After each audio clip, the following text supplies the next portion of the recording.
আসবে, মুহররমের মাস, যেটা রোজা রাখা 30 রোজা ফরজের আগে যে রোজা রাখার বিধান ছিল 9 তারিখ 10 তারিখ অথবা 10 তারিখ 11 তারিখ, সেটা সিয়ামের সাথে থাকে।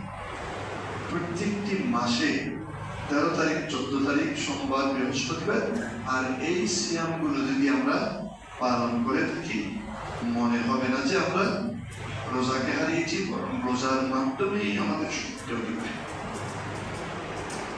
আরেকটা বিষয় যেটা, সেটা হচ্ছে আমরা তাহাজ্জুদ গুজার যারা তাহাজ্জুদ গুজার, রমজানে অবশ্যই আপনারা তাহাজ্জুদ করেছেন, কিয়ামুল লাইলও করেছেন। যদি আপনারা এই তাহাজ্জুদ যদি চালু রাখেন, আমরা যদি কষ্ট করে এটার ফজিলত পাওয়ার আশায় এই তাহাজ্জুদ যদি চালু রাখি, তাহলে ওই রাত্রি জাগ্রত, সাহারি খাওয়া, সালাত আদায় করা, কোরআন তেলাওয়াত, এটার সাথে এটার মতো করে আমাদের সময়টা দিতে, তাহলে আমাদের মনে হবে না যে আমরা সিয়ামকে হারিয়েছি, বরং আমরা সিয়ামের মাসের সাথে সিয়ামের মতো করে আমরা অতিবাহিত। হুজুর, রমজানে এত বদলা আছে, এরকম যদি থাকি তাহলে বদলা কি আছে? আছে অবশ্যই। আল্লাহ তো বলেছেন প্রত্যেক রাত্রিতে, শেষ রাত্রিতে আল্লাহ প্রথম আকাশে আসেন এবং বলেন, ও ভালো কাজ করার মানুষগুলো, তোমরা অ্যাডভান্স হও, ও খারাপ কাজ করার মানুষগুলো, তোমরা খারাপের কাজকে বন্ধ করে দাও, করে দাও। এটা আল্লাহর পক্ষ থেকে আহ্বান করা। তাহলে অবশ্যই আমরা পেয়ে যাবো এর বদলা, অবশ্যই আল্লাহ আমাদেরকে দিবে। সেইভাবে আমরা এটাকে বলা হয়, আমরা অতিবাহিত করবো ইনশাআল্লাহ। আজকে যে বিষয়টা আমরা আলোচনা করবো, সেই বিষয়টা হচ্ছে আসলে মসজিদে জুমাতে সমসাময়িক কথা, আবার সাথে সাথে দিন ইসলামের বুনিয়াদ, ইসলামের বুনিয়াদ, ইবাদতের বুনিয়াদ, মৌলিক ইবাদত, মৌলিক ইবাদ, ফরজিয়াত, এই সবগুলো আলোচনা থাকবে, সমসাময়িক গুলো থাকবে। সেই হিসেবে রোজার পরে শাওয়ালের প্রথম থেকেই হজের প্রস্তুতি, হজের কার্যক্রম শুরু হয়।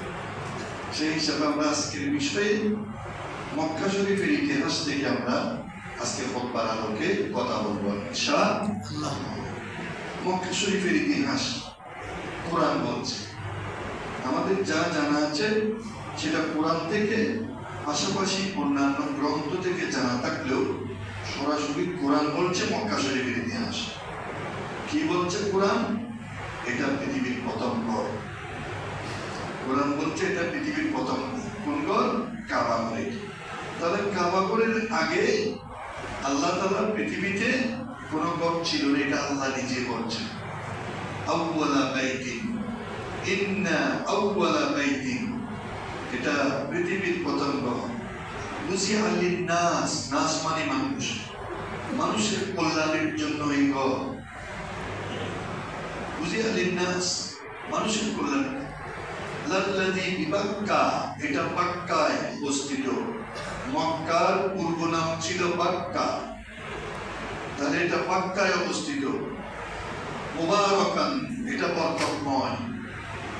হুদাল লিন-নাস, মুবারাকান ওয়া বাইয়িনাতিন মিনাল হুদা ওয়াল ফুরকান, হক এবং বাতিলের মধ্যে এই ঘর পার্থক্য সৃষ্টি করবে। তাহলে এই ঘরের আনুগত্যশীল যারা হবে, এই ঘরের নিকটবর্তী যারা থাকবে, এই ঘরের মধ্যে দিয়ে ইবাদতে শামিল যারা হবে, তারা হচ্ছে পজিটিভ। আর এই ঘরের সাথে যারা দুশমনি করবে, এই ঘরের সাথে আন্তরিকতা যাদের থাকবে না, এই ঘরের মধ্যে দিয়ে আমলে যারা অ্যাডভান্স হবে না, তারা বিরুদ্ধবাদী। দুইটা দল তখনই ছিল মক্কা শরীফে। একটা গ্রুপ ছিল আল্লাহকে ভালোবাসা, আল্লাহর ঘরকে ভালোবাসা। আর আরেকটা গ্রুপ ছিল আল্লাহর ঘরকে ভালোবাসা, আল্লাহকে ভালোবাসা নয়, আল্লাহর ঘরকে ভালোবাসা মূর্তি পূজা করা। তাহলে যেই গ্রুপ আল্লাহর ঘরকে ভালোবাসে মূর্তি পূজা করে তারা মুশরিক, তারা শিরককারী।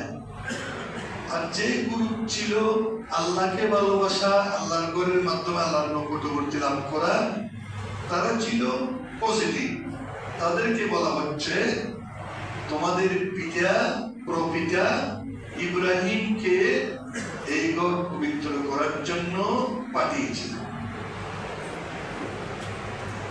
এই ঘর পবিত্র পরিশুদ্ধ করার জন্য তোমাদের প্রপিতা ইব্রাহিমকে পাঠিয়েছিল। এই জন্য বলেছেন وَإِذْ قَالَ إِبْرَاهِيمُ رَبِّ اجْعَلْ هَذَا الْبَلَدَ آمِنًا وَاجْنُبْنِي وَبَنِيَّ أَن نَّعْبُدَ الْأَصْنَامَ। স্মরণ করো, আল্লাহ বলছিলেন, যখন বলছিলেন ইব্রাহিম রব্বি ইজআল হাযাল বালাদা আমিনান ওয়াজনুবনি ওয়া বানিয়া আন না'বুদাল আসনাম, এই ঘরকে নিরাপত্তার বিধান এবং এই ঘরকে আন না'বুদাল আসনাম, মূর্তি পূজা থেকে, শিরক থেকে এই ঘরকে পবিত্র রাখা, পরিশুদ্ধ রাখা। ইব্রাহিমকে উদ্দেশ্য করে আল্লাহ বলছেন।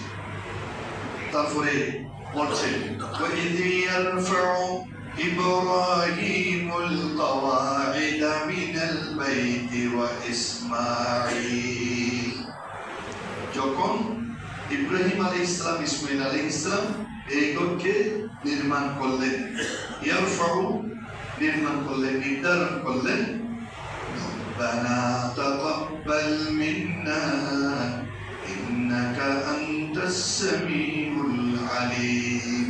তারা নির্মাণ করার পরে আল্লাহর কাছে পিতা পুত্র দুইজনে আল্লাহর কাছে বললেন রব্বানা, হে আমাদের তাকাব্বাল, কবুল করো আমাদের পক্ষ থেকে এই প্রচেষ্টা, এই ঘরের নির্মাণের প্রচেষ্টা।